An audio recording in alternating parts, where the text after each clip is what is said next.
সাদেপুরে শ্রীকৃষ্ণের জন্মাষ্টমী পালন ও মঙ্গল শোভাযাত্রা অনুষ্ঠিত। উসমানীনগর সিলেট প্রতিনিধি। ভগবান শ্রীকৃষ্ণের আবির্ভাব তিথি জন্মাষ্টমী উপলক্ষে সিলেটের উসমানীনগর উপজেলার সাদেপুরে মঙ্গল শোভাযাত্রা অনুষ্ঠিত হয়।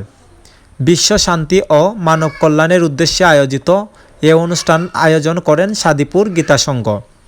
শনিবার 16 আগস্ট সকালে শোভাযাত্রাটি সাদিপুর মন্দির প্রাঙ্গণ থেকে শুরু হয়ে কারুকুনা ও শেরপুর পালবাড়ি প্রদক্ষিণ শেষে পুনরায় মন্দিরে ফিরে আসে।